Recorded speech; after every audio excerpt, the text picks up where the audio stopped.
Mama, bugün Baftanın ad günüdür. Bafta kimdir asıl? Bafta Dala Səməndərin qızı, sinif yoldaşım. Ne varım, durum konça tutum. Restoranda eləyirik, elə 5-6 nəfər qız özümüz olacaq. Pah, Alabaş özünə ad günü eləyəcək, Tulabaş özünə ad günü eləyəcək, ortada bir cabacıyım, pıllar gedəcək. Ne varım mama, dünəndən 40 dəfə mesaj yazıb, zəng eləyib. Aşkım mesela bu kadar.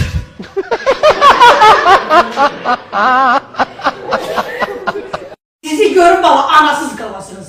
Ona göre ki siz hiçbiriniz beni eşitmirsiniz. Hamınız öz bildiğinizi edirsiniz. Hardan gelirsiniz, hardan gelirsiniz haberim yoktu. Canavatın da şu ana göre atasının anasını eşitir. Böyle hayatımı, tüpürüm böyle hayatı, tüpürüm böyle yaşayacak. Sizin elinizden baş... Çox tərbiyəli uşaq, çox dindar uşaq, əməlində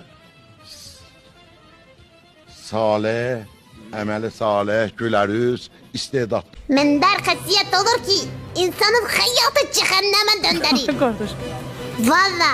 Vallahi cehenneme döndürür. Vallahi sabah okur üstünde dava, akşam okur üstünde dava, 5 dakika işten gecikme dava, oturup 2 tane dostumla yiyip içirem dava.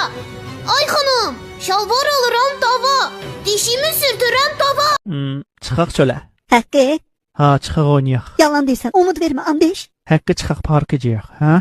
Əçiri, məzələnmə. Parkda da qəşəngliklərdən oynayarsan. Bax Allah, sən inciyərəm. Ha, yox ya, niyə yalan deyim ki? Yesiz, bayırda, saskada Ha? alarsan. Ha. Dava tez yox, Kendi tez yox. topu da götürək oynayarsan. Hakikaten. İstədiyi qədər axşama qədər oynayarsan. Yes, burada. Yaxşı, yaxşı da. Yaxşı, özü o bura. Arkadaşlar, işte uzanmışam, sen neyin sen? Üstünde ne var? Yorgan. Ne yorgan? Yorganın altında ne var? Men. Senin üstünde ne var? Yorgan. Altında ne var? Döşek. Döşeğin üstünde ne var? Men. Senin üstünde ne var? Paltar. Heh, paltar. Paltarın altında ne var? Men. Ne oldu? Pomidor olub 4 manat, xiyar olub 4 manat. Çəmən alan yoxdur, qoz alan yoxdur. İndi bilmirəm məndən alver eləyən yoxdur, yoxsa çəmən alan yoxdur. Yavaş sürsən Allah, yavaş sür. Ay Allah, yıxıldım. Akış yavaş sürsən ha. Oy, yavaş sürsən Allah. Oy, ay. Yavaş sürüyoruz, gəmi çırılacaq bu dəqiqə. Yağma var, yağma. Dalı batıq, gəminin dalı batıq.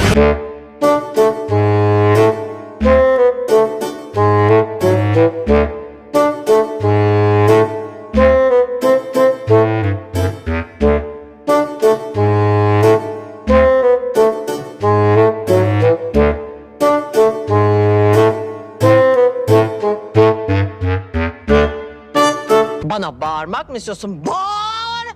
Vurmak mı istiyorsun? Vur! Vur! Beni aşağı atmak mı istiyorsun? Ben atarım kendime. Saçmalama, mahalleye rezil olacağız, dur! Ben de sevdim de, baş tacı elədim, qəlbimin başına çıxartdım. Kim angırsan pəncənin ağında sən yoxursan, niyə qoymursan yatar? Bir de çocuklara Bir bunlara bak. Kimdi bunlara kız veren?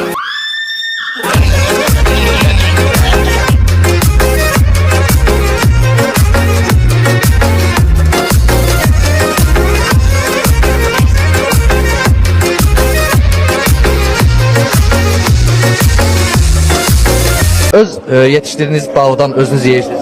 Bəli. Əgər siz öz balını yeyirsiniz, siz onda qanibalsınız, ha? Kanibal nədir? Ha, cəhənnəm ol! Bunun vitvasonundan qap itini oxşuyun. Geri! Cəhənnəm ol! Ya bunu papağına zırlama, davay girişin! Boğazımdan çörek getmir. Çörek keçmir, lavaş ye.